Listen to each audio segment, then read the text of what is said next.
Fallout New Vegas is an RPG, or a role-playing game.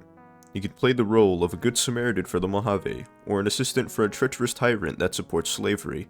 But what if you weren't meant to be alive for the second time? And no, I'm not talking about the ghoulification process. Can you beat Fallout New Vegas as the monster from Mary Shelley's Frankenstein? To start off, I wanted to make this character as close to Mary Shelley's depiction of the monster stats-wise, so I made him as beautiful as he is in the book.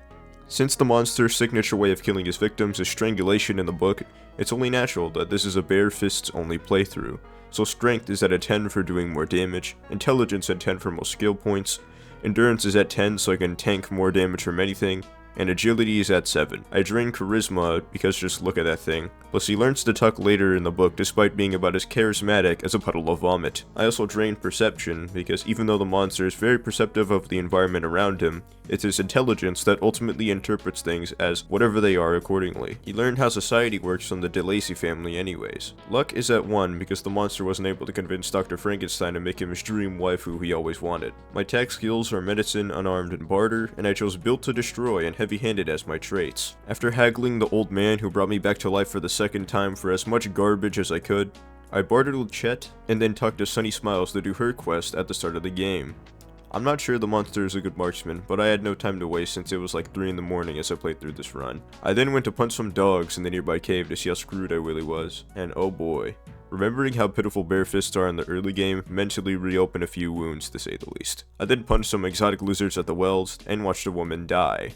If it were any other playthrough, she would be with us now. Sunny then sent me to get some weird plants at the cemetery and the school. The graveyard and the school were just more disappointment, minus this rodent Satan summoning ritual this bloatfly did after I punched it to death. After I made the good stuff for Sunny, she wanted me to mingle with the locals for the tea around the town. Ringo pissed off some blue meanies, so he wanted me to round up who will defend him in a Twitter argument throughout the town. Since my talking skills were about as effective as pissing on a jellyfish sting, I was only able to haggle the old man for a bit extra, and then the fight began. I managed to kill a few of the powder gangers only because they were already at low health when I started swinging. Ringo paid me a few rupiah, I looted the corpses of whoever died, and I was off to Prim. On my way there, I jumped a few blue fools that got jump scared by Malcolm Holmes. I killed him too because I had reasonable suspicion he was approaching me with malicious intent. I also jumped some nerds, slept in the RV, and got jump scared by Victor despite never going into Cazador Canyon. It was at this point in time while discovering Prim that since the DeLacy family also taught the monster basic sympathy, I decided to help out the towns I was going to throughout the playthrough since I was going through the normal story route. While fighting the convicts trying to save Deputy Beagle, it really mentally set in stone how I'm going to have to take drastic measures in some fights to come out on top. Luckily for these guys, I didn't need to take any drugs to give myself the edge, so I set Deputy Beagle free and talked to him about bringing law and order back to Prim. I decided to get Myers to bring law and order back to Prim, and holy fuck, what a big mistake that was. I went through every food and useful drug I had to fight these guys just to talk to Myers. He was even glitching into the wall at some points. After I finally talked to Myers, I trudged my way towards the Mojave outpost, avoiding any conflict except for these rad scorpions, because I had to loot the gas station they were holding hostage for a book that had a few extra skill points that could go towards my unarmed skill. I bartered with a traveling merchant that chose by a sign, then went up the hill to talk to Ranger Ghost about investigating Nipton, bartered with DeLacy, and then talked to Major Knight about Prim.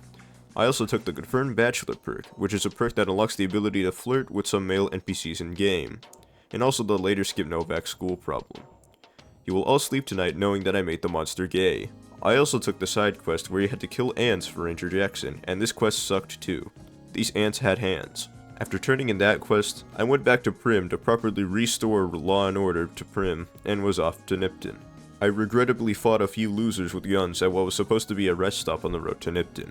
I decided to avoid finishing the fight with the one actual armor, because I was at low health, and bunny hopped my way into Nipton. I killed the lottery winner as per tradition, don't worry.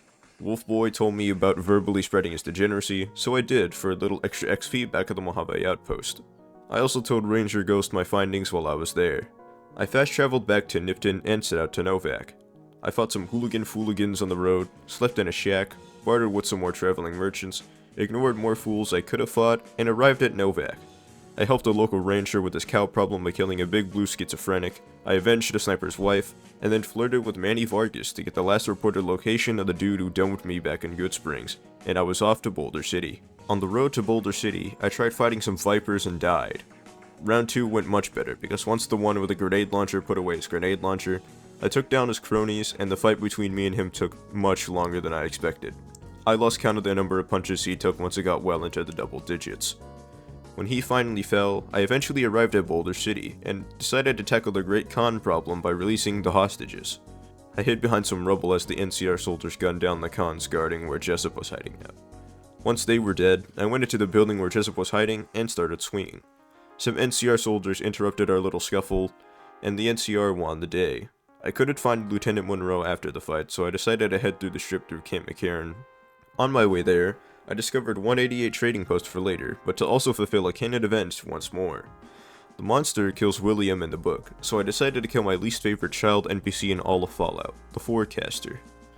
The first time I tried to kill him, I was rudely interrupted by this NCR ranger trying to give me the NCR emergency radio. The second time I tried to kill him, I waited for the NCR ranger to disappear before punching the little scam artist to death and stealing some of his belongings. Nothing else too interesting happened on my way towards Camp McCarran, other than the fact that I bunny hopped past these guards to ride the monorail into the strip. I thought the NCR soldiers at the strip would have become hostile since I wasn't in any NCR clothing, but they surprisingly weren't, so I pressed onwards towards the casinos. My first stop was the Ultralux, where I decided to try to help Heck Gunderson find his son. I realized way too late that I pickpocketed the wrong key out of the cannibal on a top hat, so I killed him. I also planned on taking Marjorie's dress to give Veronica to learn a useful combat trick for an unarmed playthrough, but that never panned out the way it was supposed to because I accidentally sold the dress later. I had to bunny hop around a lot of cane-wielding masked psychopaths. It took way too long to kill the remaining white gloves, so I'm skipping to the point in time where I got Heck Gunderson his boy back. I then left the Ultralux to head to the tops to confront Benny. Since I realized there was no way I was making it out alive if I punched Benny to death, I took a switchblade to him, got out of there, and failed the challenge. Mr. You can feel free to deduct 5 points off my final grade for this project because of that. Once I left the tops, I decided to assault Wolf Boy because I was siding with the NCR. I figured siding with the NCR would be the best option, because since the monster eventually learns how society works through essentially stalking the DeLacy family, I figured he wanted a society with economic stability to go along with it. If we intertwine the fact that the monster is also Courier 6 in the game, we can assume that the monster already knows about how each major faction works anyways, and would actively be against slavery due to having learned basic sympathy for people. After Wolfboy died, I went to have a talk with Ambassador Dennis Crocker about the Boomers. They have Big Boom Boom and Crocker Wanty on his side, or else the Boom Boom go bye-bye, so I decided on helping the Boomers. On my way to Nellis, I later arrived at Field's shack, where I killed a gambling man just up the road, because gambling is bad, and he also had a decent amount of chump change in his pocket. After dodging their bombardment, I arrived at the front gate of Nellis and was promptly escorted to Pearl to discuss helping other people. My first stop was in Nellis, the medical station. Argyle had some patients that need care, so me and my 100 in medicine took care of that. I stole some combat armor from the workshop, listened to a little boy's incessant ramblings and talked to him for a few extra brownie points, and decided to play Keep It for Jack. Nothing interesting there. Since that wasn't enough to become idolized by the Boomers, I did the equivalent of trading a Minecraft villager their own wheat for emeralds by giving Jack some of the scrap metal I found in containers around Nellis in exchange for more good noodle stars, and was instructed by Pearl to talk to Loyal about making their dream a reality. I promptly talked to Loyal, and then to Jack to give him a pressure cooker I found back in Field's shack so I can avoid the lake lurks and be able to breathe underwater. Nothing interesting happened on the way to the lake, so once I raised the bomber plane, I went back to Nellis to talk to Pearl about assisting the NCR, and she agreed to rainfire accordingly. I headed back to the strip to talk to Crocker again, and he wanted me to kill Pacer, so I killed Pacer, and pissed off the rest of the Elvis Presley wannabes in the process.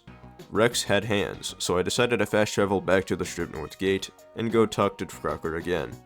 I failed the King's Gambit quest accordingly, and was sent to Hoover Dam to talk to Colonel Moore. She informed me the Great Khans were a nuisance, so I decided that, since they had much more powerful guns than my bare hands, I decided to make use of Veronica another way, that being as a companion.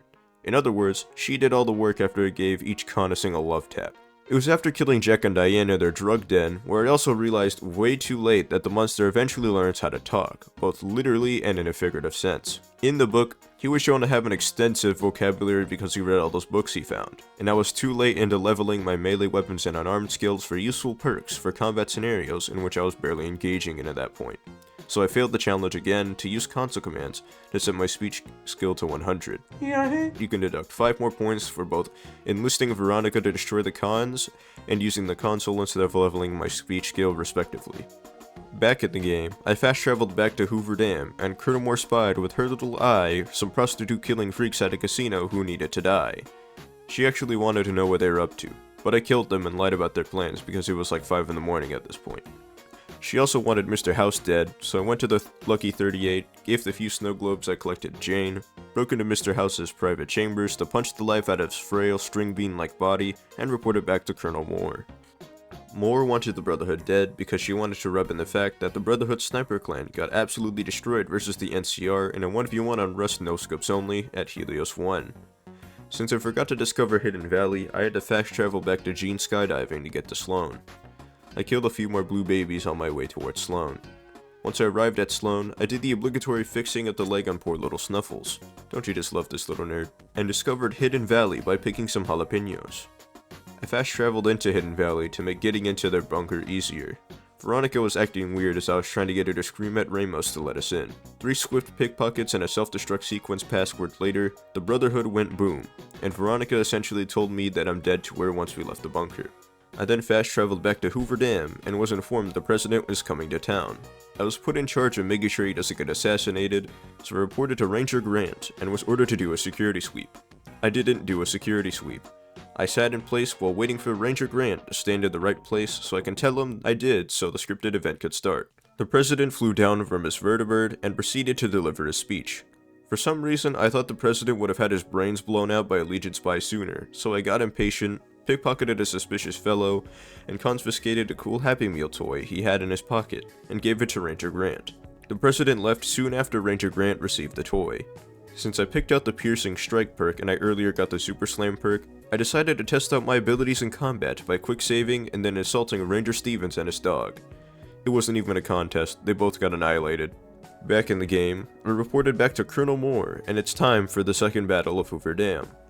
I would say this is where the real game began, but that line morally feels copyrighted, so it'd be disgraceful if I were to use it. Rest in peace, Mitten Squad. God rest your soul, man. I then reported to General Oliver and got informed that the dam was being invaded. Once I was sent off to deal with the Legion, I simply ignored all of the Legion pouring into the dam on the inside and outside while on my way to the Legion's camp. Once I arrived at the Legion's camp, I bunny hopped past all the Praetorian guards and smooth talked the Legate into surrendering with my cheated speech skill. The NCR then stormed their way into the camp. I reported the victory to General Oliver and did not beat Fallout New Vegas as the monster from Mary Shelley's Frankenstein. Howdy nerds. This was actually a school project I did in honor of the late and great Mitten Squad. Rest in peace, you magnificent bastard. After this video, I will install that mod that puts your grave into the game, I promise. Anyways, this video really only exists because I've been sitting on this idea for forever now anyways, and collect of storage space. This was for my English class, where we had to make anything but a slideshow, a drawing, or write an essay about anything from the curriculum. Since we read Mary Shelley's Frankenstein and I really liked the book, it felt natural to do this run, despite it being as scuffed as it was. I could have done so much more with it, so the run itself, I'm not happy with. It made for some shit-ass moments in post-flow, so I'm not complaining. Because I'd rather stick my dick into an electrical outlet than make another Phantom Forces video. Let me know if you all would want more of these kinds of videos. I've been enjoying myself on Arsenal a lot more as of late. I've also started a second channel that's directly inspired from Mail Mondays by Woody Skabernack. I know I'm in no position to give life advice, but if you all have questions to throw into the void that maybe I could answer, you could send an email to me at this email on screen. I'll leave it in the description of this video as well. There will be weekly uploads of whatever unscripted nonsense I feel like rambling about that week. Anyways, love y'all with every humanly possible ounce of homo. peace. Artificial death in the west, east. Pyramids on deck, shine. Wet hair on the neck, breathe. She shooting pussy through your chest, you die. Artificial death in the west, east. Pyramids on deck, shine. Wet hair on the neck, breathe. She shooting pussy through your chest, you die. Monkey balls.